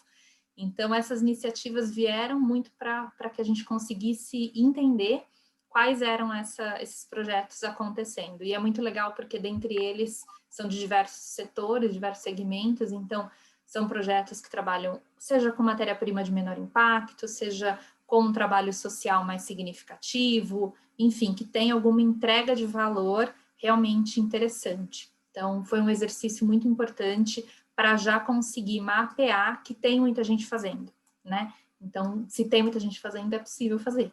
Né? A gente só precisa de mais pessoas fazendo junto, né? Para conseguir fazer as coisas chegarem mais longe mesmo. E acredito que hoje aqui, né, nós reunimos 100 pessoas, né, Júlia? Se todos esses alunos, esses companheiros aí de trajetória de criação, perceberem que o caminho, né, é possível o novo, é possível estar junto, né? A gente não precisa só se ver como concorrente, como, né, o mercado de trabalho. Tudo está passando por transformação. Era uma transformação que já existia. Eu acho que a pandemia ela serviu só para escancarar tudo isso, né? E mostrar as desigualdades, e mostrar a deficiência do sistema, e mostrar o nosso lugar, né? Como ser alguém agente da transformação, sem ser alguém desiludido, desanimado, triste, que vai colocar, né? Tipo, não quero mais fazer parte dessa cadeia. Não se colocar o fora, pelo contrário, o dentro, né? Eu tô aqui para mudar de dentro para fora. Se colocar fora é deixar o lugar para aqueles que não pensam assim. É o que muitos alunos acabam se desanimando na carreira. Eu falo, é o contrário. Quanto mais você olhar para o mundo e não ver um lugar para você, você vai construir um lugar para você. E é isso que a gente está fazendo aqui, né, Júlia? Eu acho que você mostra que esse lugar é possível, novos lugares, né? É, demais, demais. Quando eu lembro, há pouco tempo até, né? Eu saí mesmo daquele ambiente corporativo, né? Aquele varejo e tudo mais, não faz tanto tempo. E eu fico feliz em hoje olhar e falar, ok, aprendi, passei, não menosprezo, foi super importante. Mas entendi, falei, não pertenço mais àquilo, e agora onde eu estou, né? Para onde eu vou direcionar? E você vai trilhando, e aí é isso, você vai encontrando pessoas junto, então eu acho que isso é muito bacana, né? O projeto que eu criei o ano passado, junto com outras duas profissionais, que é o projeto Retecendo, surgiu exatamente dessa vontade, da gente entender todas essas pessoas que gostariam de se mobilizar dentro da sustentabilidade, mas não sabiam exatamente como. Então, a gente pensou nesse fazer junto, né? A gente entendeu, eu, Monaina e Ana Laura, que temos aí vivências completamente diferentes, mas completamente complementares, né? Eu com a área da comunicação, né, o comercial, Monaina com processo de produção e Ana com matéria-prima, a gente entendeu que a gente podia costurar esses saberes e criar um projeto para conseguir organizar, enfim, fomentar essa relação de educação de uma maneira. E assim você vai, né? Você vai aos pouquinhos. Eu acho que isso é muito importante. Eu acho que para quem está se formando, para quem está trilhando a sua trajetória na moda, eu acho que a gente tem muito espaço para isso, porque o mercado tradicional ele já está saturado. A gente precisa exatamente do contrário, de ideias novas, de ideias melhores, de ideias diferentes. E por sorte, mesmo no contrafluxo de incentivos à ciência, morando aqui no Brasil, a gente também tem diversos profissionais que estão lutando para conseguir manter isso, que estão se mantendo enquanto resistência para expandir isso, né, para expandir essa relação metodológica, essa relação. Quantos mestrados a gente viu aqui hoje que foram em sustentabilidade? Então, isso é super positivo. São pessoas à frente desse estudo para que a gente possa realmente ir construindo.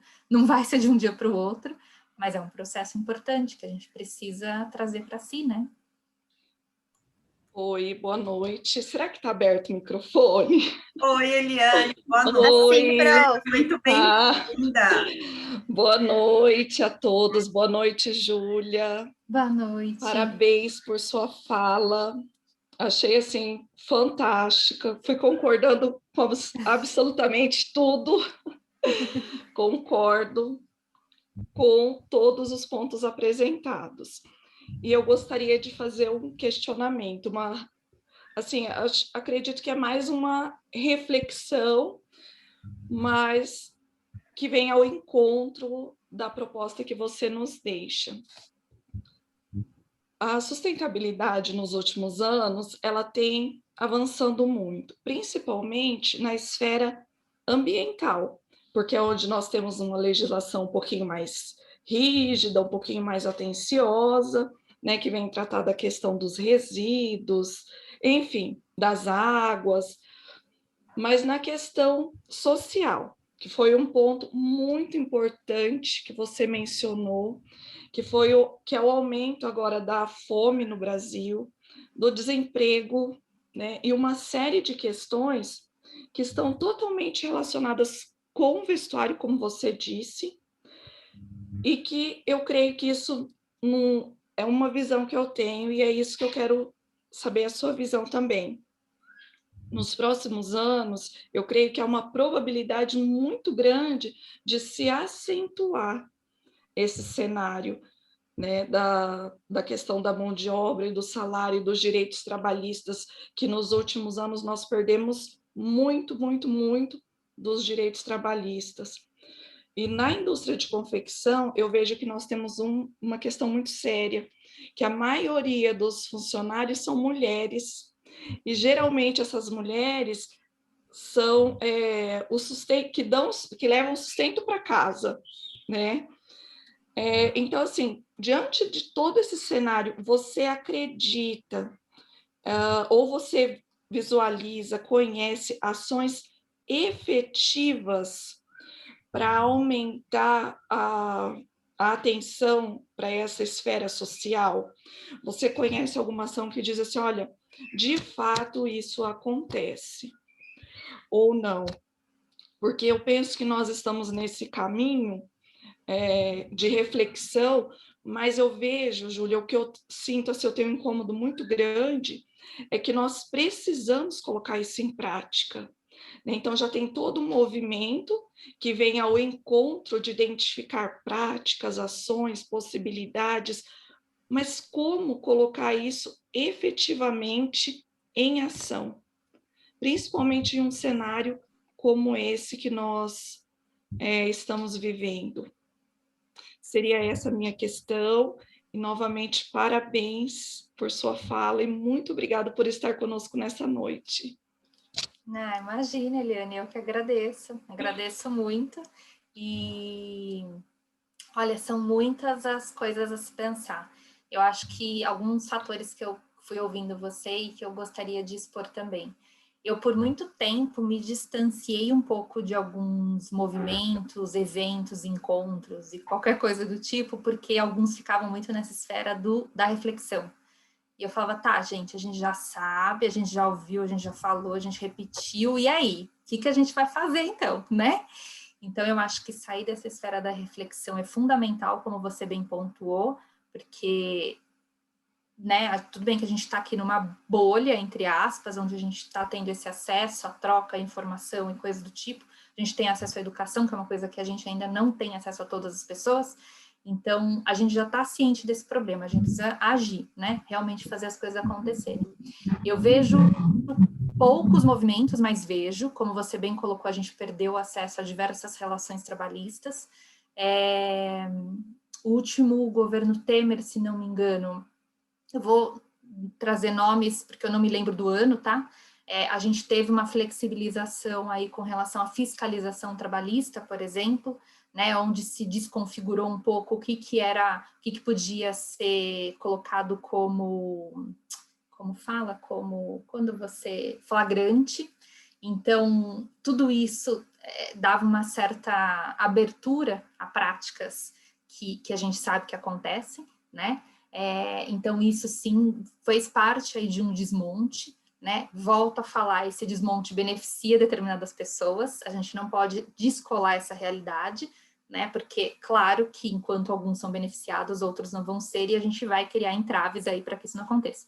Mas falando no sentido mais esperançoso, como Paulo Freire fala, eu gosto de trazer duas iniciativas que são importantes, não têm o mesmo tamanho ainda, as duas, uma é muito maior do que a outra, mas são iniciativas que eu acho que trazem formas disso acontecer. A gente tem no Brasil hoje o selo ABVTEX, que quem já está aí na indústria deve até conhecer mais, que é uma certificação principalmente para médias e grandes confecções, para que elas operem dentro de um sistema trabalhista vigente, mas aí a gente lembra que qual é esse sistema trabalhista vigente, então a gente precisa cuidar para que ele não se desmonte mais, né?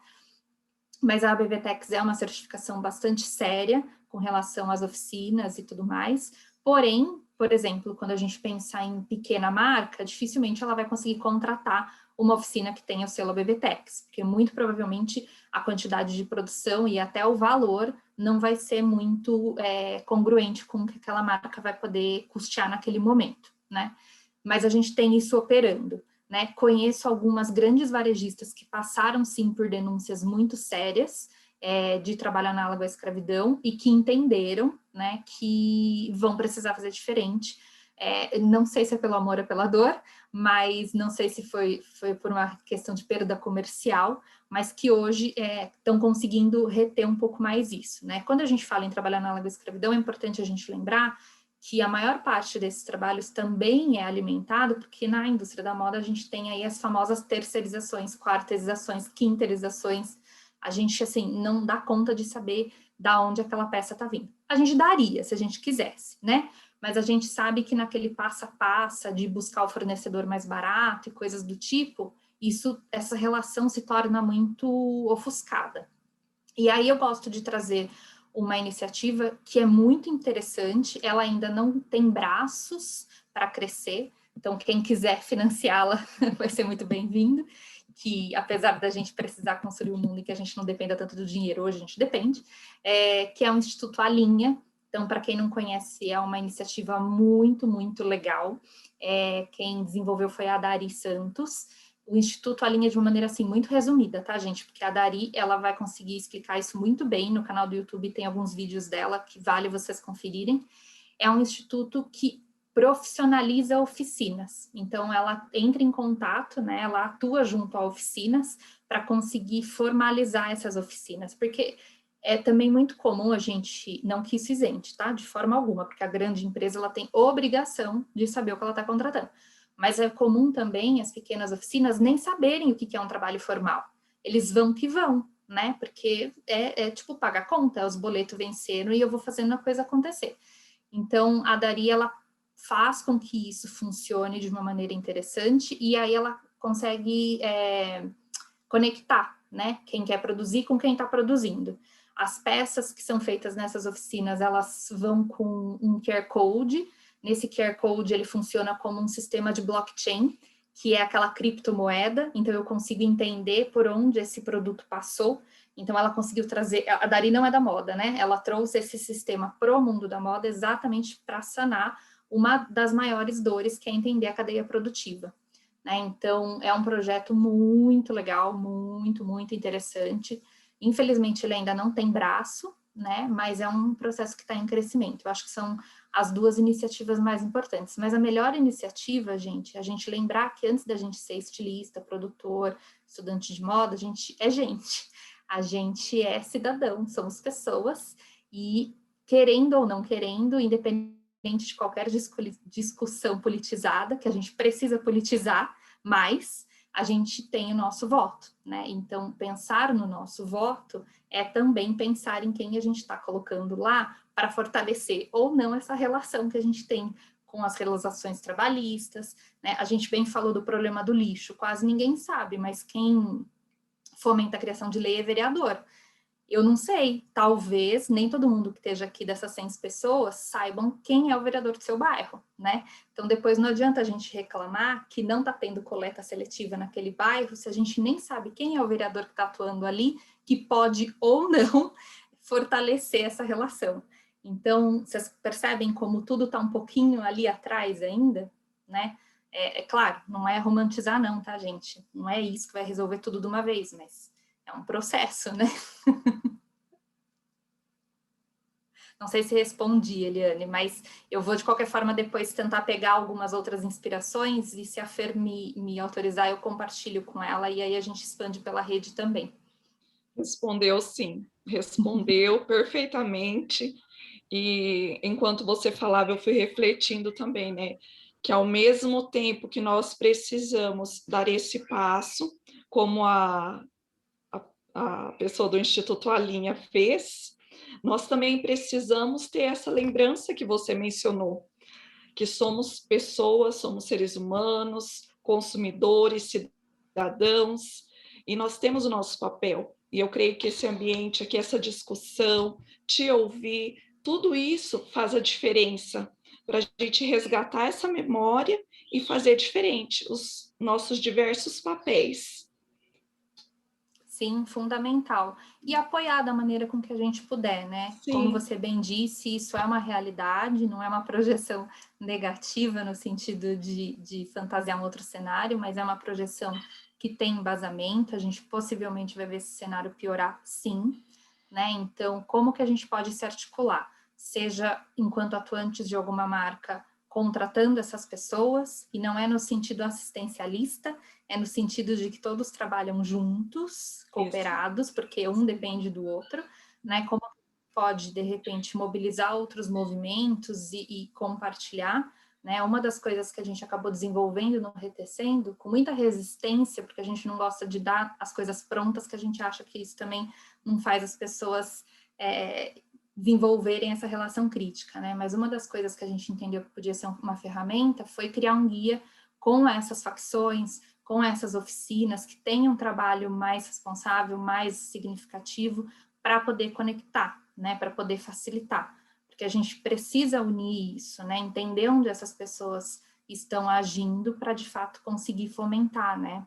Tem um trabalho também muito legal, é da Ideia Crua, para quem não conhece, também é muito bacana, ela é de São Paulo. Vocês desculpem se eu uso mais alguns exemplos de São Paulo, eu ainda preciso expandir mais essas bolhas, mas ela tem um trabalho muito bacana, muito inspirador também enquanto confecção. Então, como que a gente vai melhorando esses processos todos, assim, sabe? Entendendo o que dá para fazer.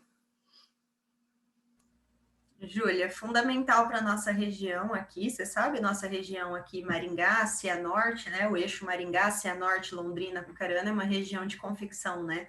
Nós somos muitas confecções, facções, como você falou, estamparias, bordados, né? E é uma região onde absorve muito dos estudantes aqui da Universidade Estadual de Maringá. Então, eu acho que é uma reflexão importante de novos cenários, né? De outras possibilidades. Talvez aqui isso incentive algumas pessoas a se unirem, né? Um trabalho muito legal do Alinha, né?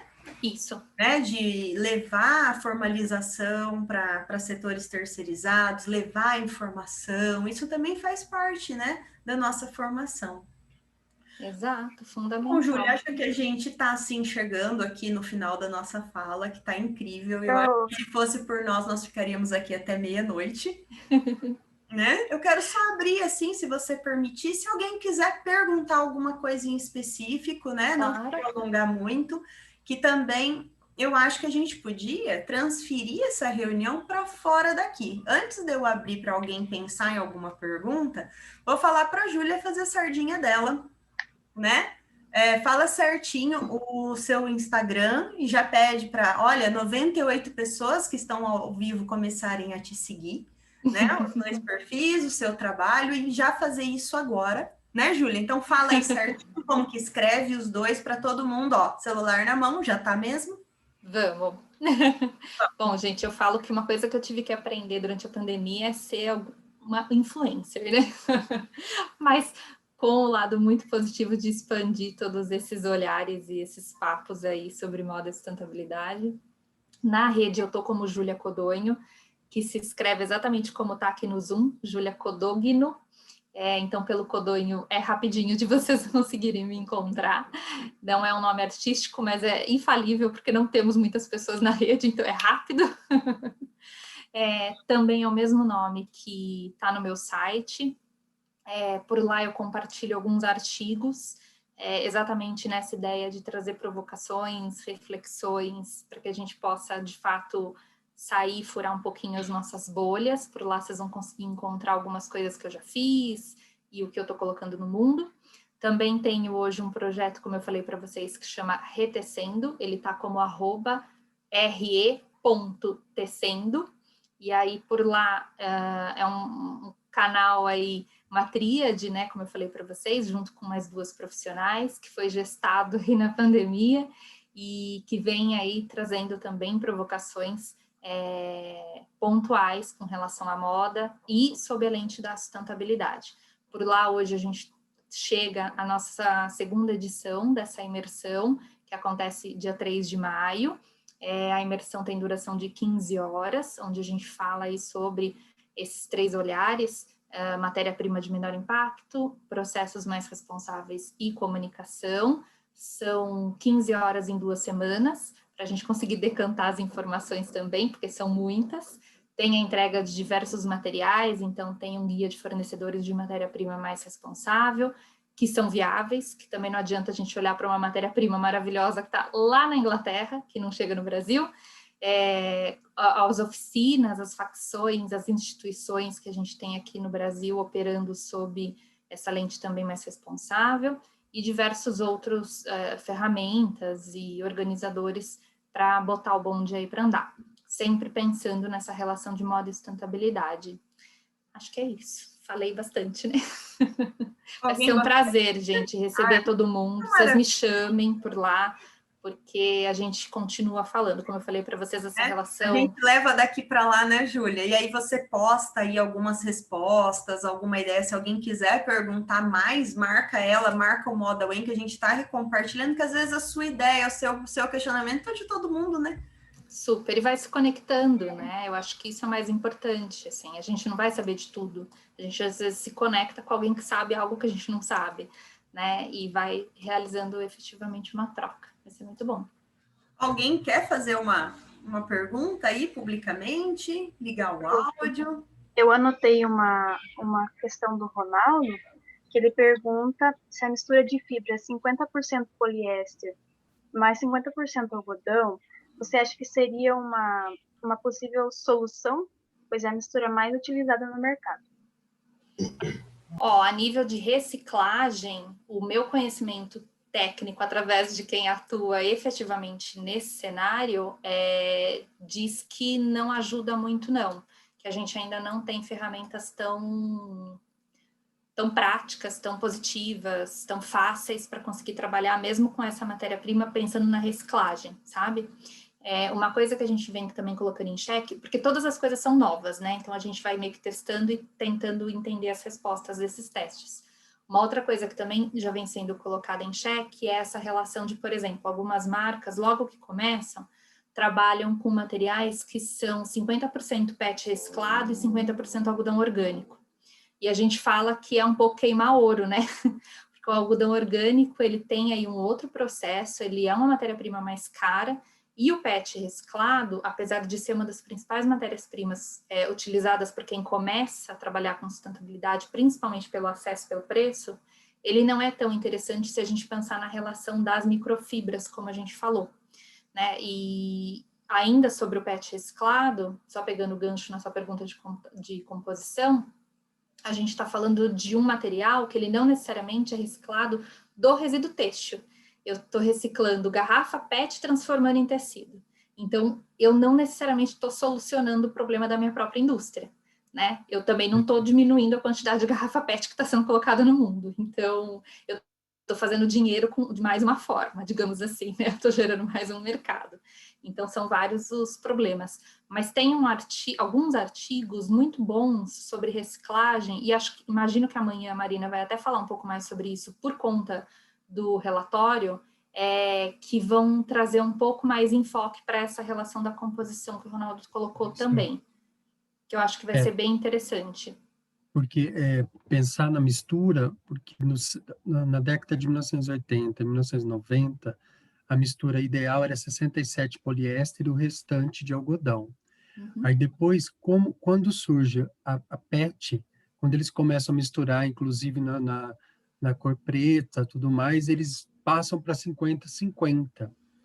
E vem junto com isso também uma mistura, daí o linho aparece agora de novo, a fibra do linho, né? Porque realmente ele casa bem com o poliéster. Por isso que eu te perguntei, porque eu tenho visto mais misturas agora com 50% mesmo algodão e 50% poliéster. E o algodão também é uma problemática. Todo mundo acha que o algodão é 100% sustentável e ele não é. Uhum. Ele agride o solo, ele tem muito agrotóxico que é aplicado. Inclusive, a gente tem a Tecidoteca, que é um projeto de extensão antigo da UEM, tem 11 anos. E nós escrevemos um texto sobre os 5 tipos de algodão coloridos que é feito na Embrapa, na Paraíba. Então, eles estão dentro da Tecidoteca, inclusive. E daí eu torci esses fios, sabe? Eu puxei esses fios e fui vendo. Aí eu fui pensando até a plantinha nascer naquelas cores marrom, por exemplo. Até ela chegar naquela cor geneticamente modificada, tudo mais, e daí, isso é sustentável. Temos que pensar muito se isso foi um processo muito longo, teve muita gente trabalhando ali, né? Teve até pode ser até um trabalho bem desgastante para chegar à cor da fibra. É claro que ela tem algumas vantagens, mas eu sempre falo para os alunos, a gente não deve usar a palavra 100% sustentável. Isso não existe, é muito difícil. Nossa, super bem pontuado, Ronaldo. Eu acho que a gente precisa correr disso, assim. Eu tenho um pouco de medo quando eu ouço alguém que eu até entendo, né? E a gente precisa ter muito cuidado na hora de tratar, mas eu tô abrindo uma marca sustentável, deixa eu te mostrar. Fala, não, pera, calma, vamos acalmar primeiro. Você tá abrindo uma marca, já não é sustentável. Você tá colocando mais uma coisa, já tá errado. E isso que você colocou eu acho que é muito importante, né? A gente tende, às vezes, que é um processo, eu também já pensei assim, principalmente quando a gente está estudando ainda, porque são tantos estudos, e é tudo tão novo, entre aspas, né, em determinados quesitos, que um dia você tem certeza daquilo, no outro dia você fala, caraca, não era mais isso, deixa eu mudar, apaga isso, vamos escrever de novo. Porque é isso, assim, essa relação do algodão, das matérias-primas de uma maneira geral, a gente tem que fazer uma análise de impacto muito grande, e são análises de tantos fatores, né? Das pessoas, do recurso hídrico, dessa mudança transgênica, do recurso do impacto no solo. São tantos os quesitos, né? Eu gosto muito de alguns recortes do livro da Kate Fletcher, do Moda e Sustentabilidade, que apesar de não ter uma lente para a nossa região, né, é uma lente um pouco mais globalizada, mas traz essa relação do quanto a gente precisa estudar, né, do quanto essa utilização nunca vai ser uma conta fechada, eu acho né? que é lá na página 9 ou 10ª, que tem, né, que eu lembro que eu até coloquei num artigo dela, e ela usa uma palavra que eu gosto bastante e uso, que é práticas sustentáveis. Exato, exato. Nós fazemos práticas sustentáveis, não 100% sustentável. Então, eu não sei se você conhece o Casulo Feliz de Maringá. Sim. O Casulo Feliz, ele tem muitas práticas sustentáveis. Uma, por exemplo, social. Ele está num bairro de classe bem baixa em Cianorte, em Maringá. Ele recruta ex-dependentes químicos, mulheres que foram abandonadas pelos maridos, mães solteiras. Então, ele já pega um elo da prática sustentável. Então, ele vai para o social. Depois, ele pega uma fibra, que é o resto do casulo, que é desprezado dentro da indústria. Puxa esse fio e faz um novo fio. Aí, ele vai lá e tinge com um pó de café, com árvore e tal, várias coisas, várias plantas. Mas eu falo sempre para o Gustavo, que é o dono, eu falo, Gustavo, mas aí eu cheguei lá, estava o pessoal com chinelo no tingimento. Eu falei, isso não é sustentável. Eles têm que estar com uma bota, não pode ter contato com... Então, aí você vai observando, né? Exato. E é um Como que e trabalho é a tão moda que incrível. vende isso, a moda vende isso. Ela fala assim, produto Pick Money, produto somos nós, a voz é nossa. Aí espalha todo. Se a Norte faz jeans sustentável, pronto, pegou. Se a Norte inteira está fazendo jeans sustentável e não tem. Eu já ouvi. Inclusive, entrei numa live um dia e fiquei esperando por esse dia insustentável. Falei, deixa eu ver quando que ele vai entrar aqui. Porque é isso, assim, essa apropriação, né? Eu acho que é muito perigosa, né? Porque aí esvazia. E aí esvaziou, a gente não dá andamento nesses estudos, nessas pesquisas.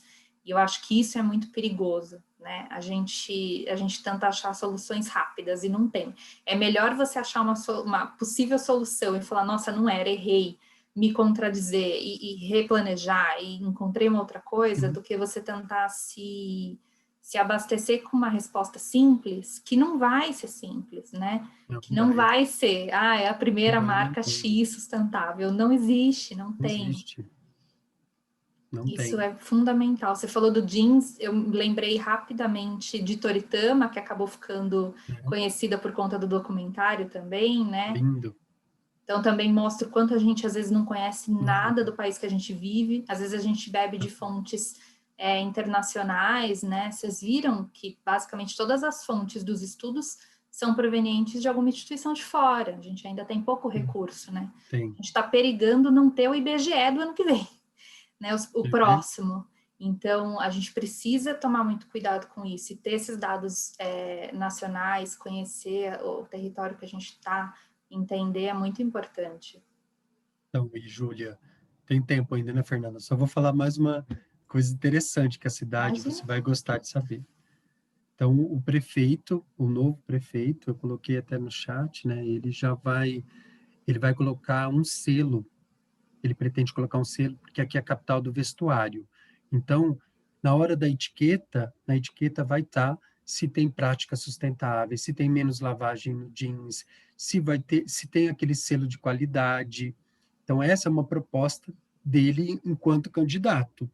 Mas eu vou ficar no pé dele, porque eu acho que isso é muito importante. Nós temos que ir para lá, porque como a cidade produz bastante, já produziu 17% do jeans brasileiro era feito em Cianorte, hoje não mais.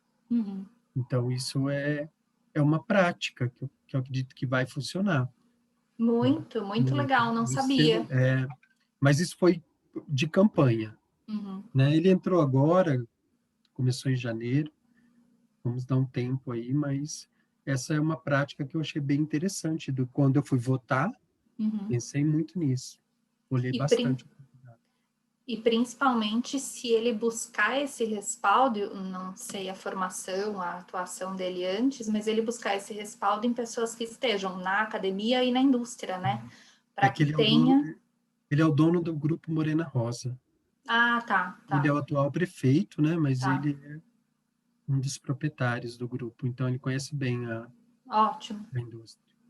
Porque acho que tão importante quanto fornecer esses selos é exatamente explicar, orientar, né, qual é essa estratégia, enfim, no que está sendo embasado, né, mas é um avanço e tanto, sem dúvida nenhuma.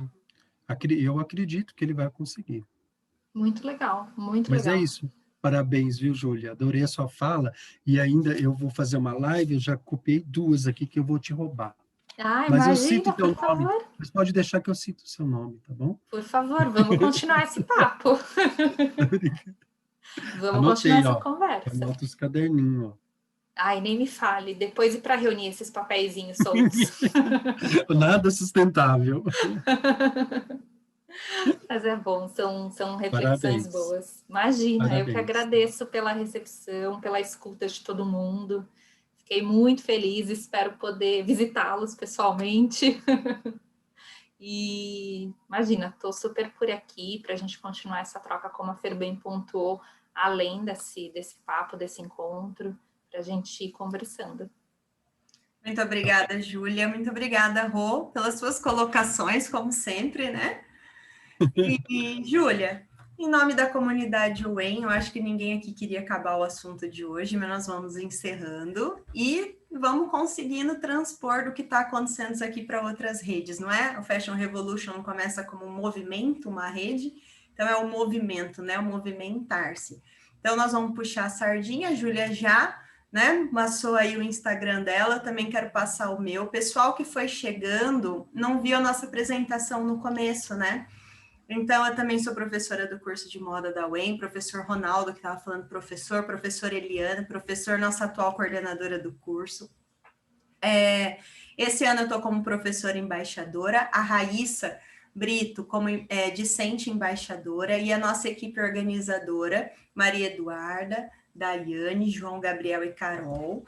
Então, aqui todos, foi uma abertura hoje muito incrível, eu acho que passou muito além das nossas expectativas, tanto de participantes quanto de conversa, de profundidade, né? Espero que todos aqui saiam daqui hoje motivados, né? Esperançosos para construir, para estar junto, para criar parcerias, novos projetos, né? E aí também vou pedir para vocês me seguirem no Instagram, gente, porque eu quero continuar essa conversa, saber quem participou, ver as postagens dos stories. Eu tenho um Instagram, quem não me achar pelo nome, o meu projeto chama Conveno, com K, tá? Que em Esperanto significa união, né? Que na verdade eu tenho um projeto online que a ideia era unir meus antigos alunos e pessoal que quer fazer alguma coisa junto. Eu sou cheia de querer projeto com o povo, sabe? Então, me sigam lá para a gente conversar, né, Júlia? Porque como a gente estava falando, essa questão da pandemia, de estar em casa, eu percebi uma vontade de ter algo além ali de postar meu cotidiano. Eu queria me expressar, falar de política, de filosofia, de cinema, porque a gente não é isso, é essas múltiplas facetas que andam junto, né? Que constroem nosso pensamento crítico. Então, pessoal que não me conhece, que está aqui nessa sala hoje, muito obrigado pela presença de todos. Todos ficaram até agora, espero que vocês levem o dia de hoje no coração. Sigam a gente na rede social para a gente continuar conversando, coloquem lá dúvidas, ideias, projetos, né? Nós vamos estar sempre ali disponível, de braços abertos para conhecer mais vocês. Então, muito obrigado, até amanhã. Não é mesmo? Amanhã a gente tem uma outra palestra de peso, né, Júlia? Você vai estar aqui para assistir também? Vou adorar, adoro ouvir Marina. Marina foi uma das primeiras referências que eu tive e acho que é essencial. São falas muito positivas, de muita troca, de muita provocação. Então, muito bom. Vou estar aqui. Opa, seu lugar vai estar garantido. Então, gente, uma boa noite para vocês, coração aquecido. Vejo vocês amanhã para a gente continuar essa semana que eu acho que vai ser para a vida. Muito bom. Muito obrigada. Obrigada, gente. Um beijo. Boa noite para todo mundo. Boa noite. Obrigada, pessoal. Até amanhã.